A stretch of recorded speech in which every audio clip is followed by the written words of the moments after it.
I would like to welcome you all to the Values-Based Practice Educational Program. So I'm Hashini Fernando, and related to my current situation, I'm currently living in Japan doing my master's. So I'm doing research related to medical education.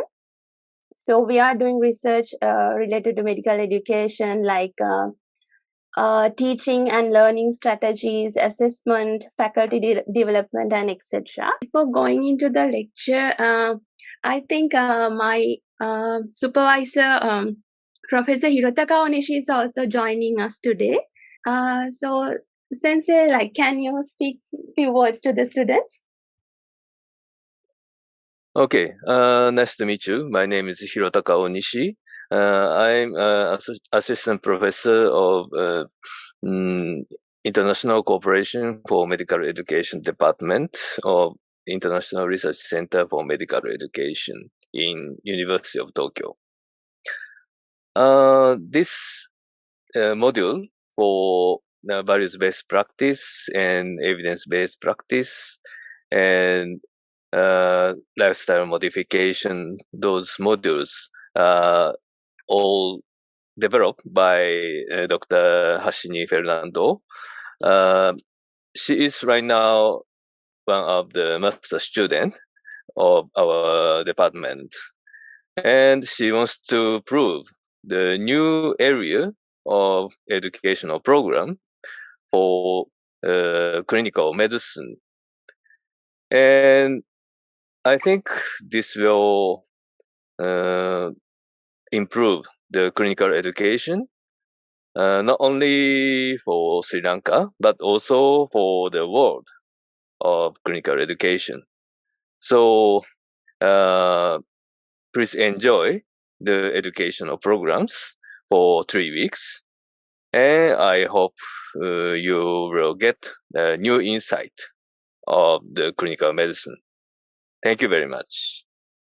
Thank you very much, Sensei. So, and at this point, I would like to tell you the background story of why I'm interested in this kind of research, especially the values-based practice. So, I went to visit an endocrinologist with one of my relatives who had polycystic ovarian syndrome and obesity. So I was really shocked after listening to him because he scolded the patient so badly, and in my mind I thought she might have committed suicide after the talk. So likewise, I have seen different consultations from where the patient is fully frustrated to where the patient is fully satisfied about the consultation. And you may have heard that some patients are telling that even by seeing that doctor, I feel better, or conversations like that. So I thought of finding solutions to this kind of issues. So in that journey, I found the values-based practice principles. So I'm really happy to share that knowledge with you all. And first, I will give a brief introduction to the educational program. And then, so the today's focus is evidence-based practice. So then we'll move to the evidence-based practice part and the steps of evidence-based practice. So this is the outline of the educational program. Here, this is a 3-week e-learning session followed by a workshop. And in these 3 weeks, in the first week, we will learn about evidence-based practice, and week 2, we will learn about values-based practice, and in week 3, we will learn about lifestyle modifications. So all these lectures, like all the e-learning sessions, we will have an online lecture like this, and after this, I think I'm sure that you have joined the Google Classroom. So I will upload a recorded video for Google Classroom. After listening to that or after going through that lecture, you have to do a group work. So I will assign some groups to you all. So you have to discuss within the group and answer the questions in the classwork field. And we will discuss about it later in the like in the final area of the lecture. So related to the workshop, so this is the kind of application of everything that we learned in the e-learning week sessions. And so we will use a role play for that, and that is also conducted online. So now we'll move to the evidence-based practice part. So these are the objectives of the today's lecture. So let me read that for you all. At the end of the lecture, you should be able to define evidence-based practice and describe the importance of evidence-based practice. List the steps of evidence-based practice process and differentiate between major types of clinical questions, background questions, and foreground questions. Identify the best research methodology from hierarchy of evidence to answer the specific type of questions, and formulate a well-built question using PICO acronym, and search for evidence needed to answer the question using PubMed. So in introduction, I would like to ask you all a question. So what is the recommended diet for nephrotic syndrome patients? The responses are high protein diet, low protein diet, and normal protein diet. So before going into the question, I'll just give a brief insight to the nephrotic syndrome. So it is a collection of symptoms due to kidney damage, and it includes proteinuria, low albumin in blood, and high lipids and significant swelling. So now I will launch a poll for this question. So you can give your answer to the question.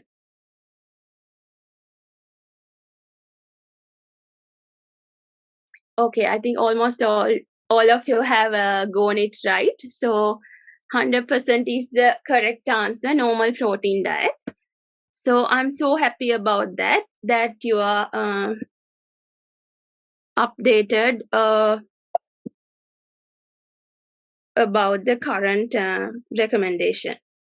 So when we think of the past, the nephrotic syndrome,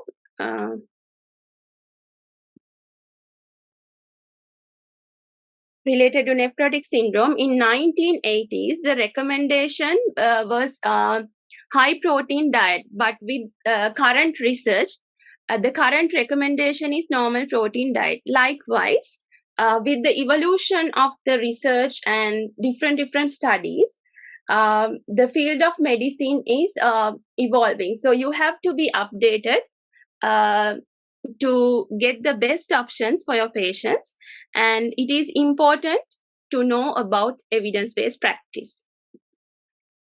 So having said that, we will move to the definition of evidence-based practice. Yes, it is best evidence, best scientific evidence, but we have to also think of clinical expertise and patient values when we are applying evidence-based practice. So to understand the concepts better, we will now meet a patient. So let me read the scenario for you all. The patient is a 64-year-old female with a long history of type 2 diabetes and obesity. Otherwise, her medical history is unremarkable. She had a knee surgery 6 years ago, but has had no other major medical problems. She has tried numerous diets and exercise programs to reduce her weight, but it has not been very successful. Her daughter has a 4-year-old son whom she wanted to play with, but she feels that she is less mobile due to her weight. She is frustrated that she cannot lose the necessary weight. Her neighbor told her about a woman who had a stomach surgery and as a result lost over 40 kg. She wants to know if this works for her too. So this is our patient's problem. So what will be the best management option for the above patient? So we have kind of two main options: standard treatment and gastric bypass therapy. But how can we find the best management option for the patient? by using our knowledge. So these are one of the answers I might get from you if I ask the question from you. So the answers are: ask from a professor, and refer to a textbook, search in Google, clinical guidelines, and refer to clinical research. So if we think of these top three answers, ask from a professor might be subjected to medical error because it might be depending on his own experience, not related. Sometimes he might not be updated. And also, when we refer to a textbook, it might be also outdated, and we have to find the latest version of the book. And if we search in Google, it might not be reliable. For example, if you search about a drug in a particular pharmaceutical company, they might have published some false information about their drug, so it is not so reliable. And likewise, the best things that we can refer to when we are thinking about management options are clinical guidelines and research. So we have to go through evidence-based practice if we are to find out the best management options for our patient. So why evidence-based practice is important? Because medical knowledge will change with the advancement of technology and research, and the traditional methods will only provide outdated knowledge. EBP will provide you the most effective care that is available, and this will allow you to make the best clinical decision in patient-centered way. And these are the steps of evidence-based practice. It has 5 steps: ask, acquire, appraise, apply, and assess. So we'll go to these steps one by one. So first one is ask. So we have to find out the type of question first. So there are 2 types of questions: background question and foreground question. So in background questions, you ask for general knowledge about a condition, test, or a treatment.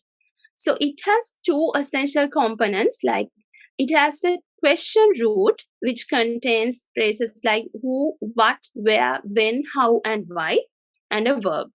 A disorder, test, treatment, or other aspects of healthcare. For example, the questions might look like, what is pancytopenia? What is meningitis? So this is kind of a basic question. And foreground questions ask for a specific knowledge to inform clinical decisions or actions. And it basically has 4 essential components, which is called PICO. We'll learn about them when we move forward in the lecture. And the questions look like, can a 70-year-old pancytopenic patient with meningitis receive platelets before undergoing lumbar puncture? So now you can see these kind of questions are a bit complex. And next we'll look at the hierarchy of evidence. So I will show you the base. Here is the case series.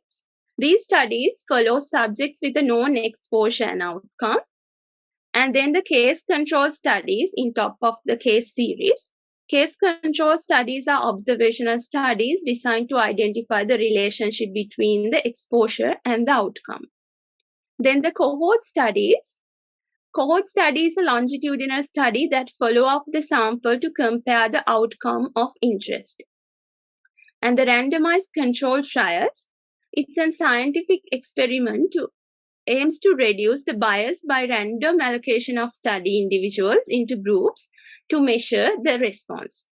And in the top is the systematic reviews, which formulate a research question and using methods to collect data, critically appraise research studies. And then we'll try to formulate or ask a well-formulated clinical question. So this is the PICO acronym I mentioned earlier. So P stands for patient problem, I stands for intervention, C stands for comparison, and O stands for outcome. So now we'll get back to the scenario and try to formulate the clinical question related to our patient. So here the patient problem is type 2 diabetes mellitus and intervention is bariatric surgery. And the comparison is standard treatment and the outcome is weight loss. So as I mentioned, then the second step is acquire. So it is important to know the certain information sources to find out the answers to our questions. So for background questions, we have to refer textbooks and online sources like UpToDate. So these are some of the examples. There are a lot more. And foreground questions, you can refer to journal articles or systematic reviews. So these are some of the search engines you can go through. So this is PubMed and Google Scholar and Cochrane Library. So Cochrane Library is source for systematic reviews. Okay, so now I'm going to talk a bit about PubMed.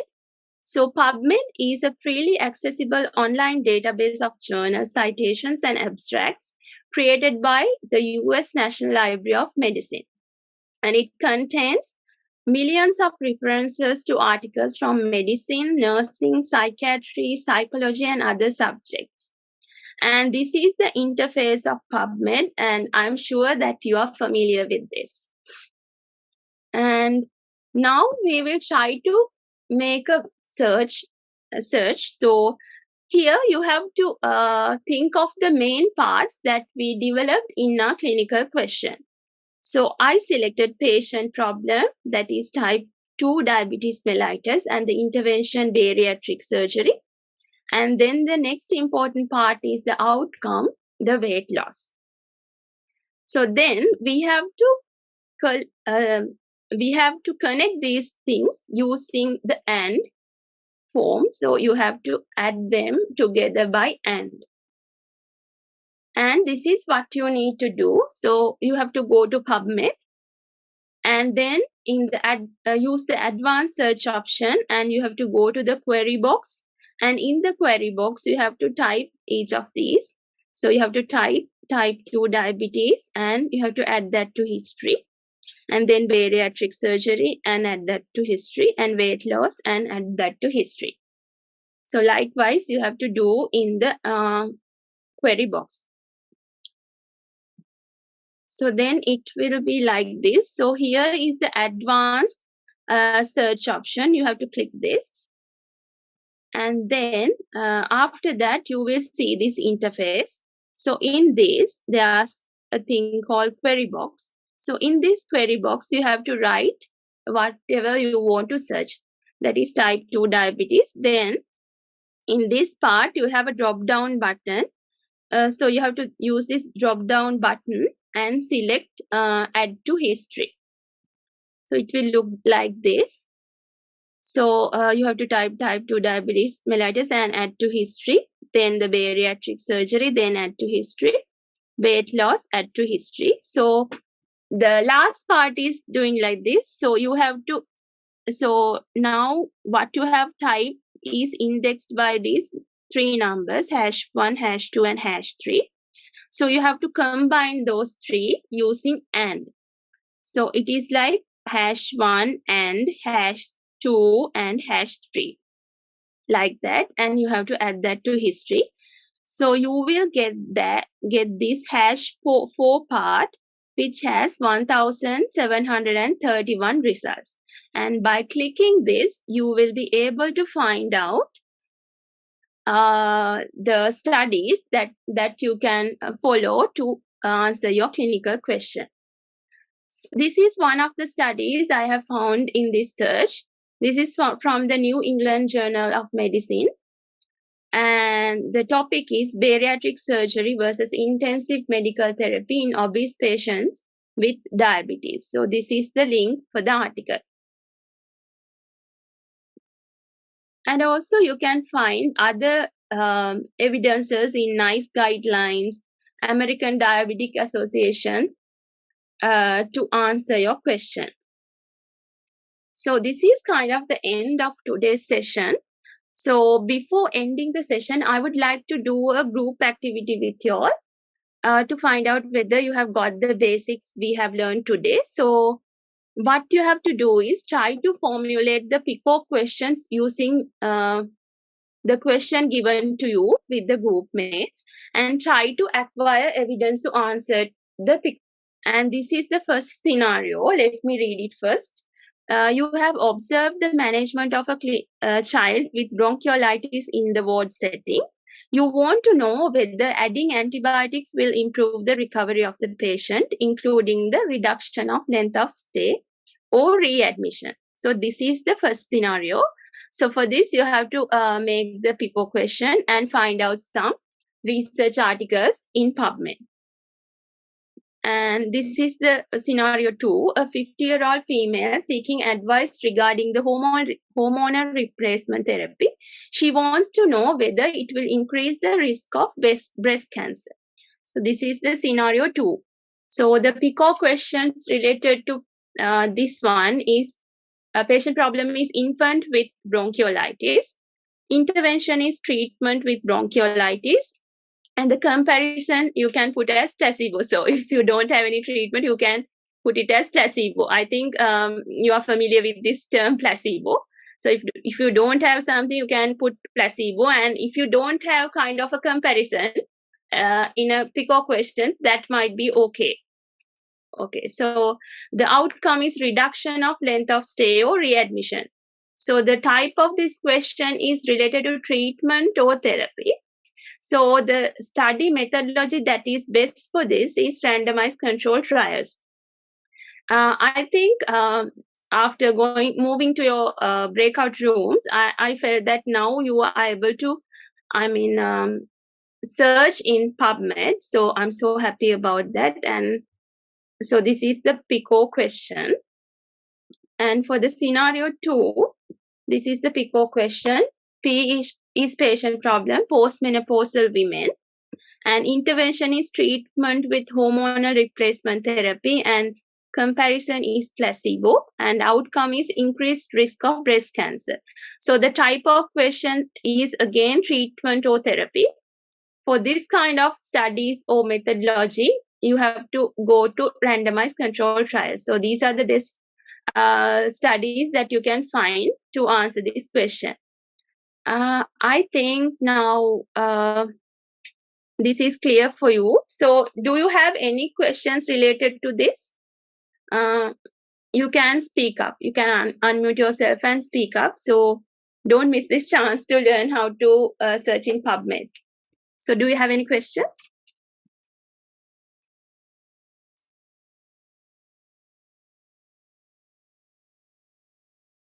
Or if you are shy, just like after this session also, you have the classroom, Google Classroom. So you can ask me direct questions there also. So you can use that platform. Or we have WhatsApp group, so you can join that and you can privately message me. And so please use these platforms to clarify any problems you have. Okay. So I think it is clear for you as there's no questions. And so this will be the end of today's lecture. So in summary, we talked that evidence-based practice and values-based practice is important in clinical decision making. And we went through the basic steps of evidence-based practice, and we tried to formulate a clinical question using PICO. So that was the basic things that we did in this session. And before ending the session, I would like to tell you, like, after this, what are we going to do? So this is the first part of evidence-based practice. And after that, I will upload a video recorded lecture for you all. That will be the part 2 of evidence-based practice. So there you will try to find out individual questions and how to, now we have come up to like acquire, like search in PubMed in that session, you will go through the other steps in EBP. So please try to go through that lecture. And then if you have now already joined the Google Classroom, now I have assigned you into groups. So there are groups that there will be group assignments in the classwork section. I will put the questions. So you have to answer that questions using, with the help of your group mates, and then try to find out the answer for the question. And if you have any questions, you can directly message me through Google Classroom. So that is how we are going to do that. And until next Thursday, you can answer the question. Then after that, I will close the assignment. And that is basically that. And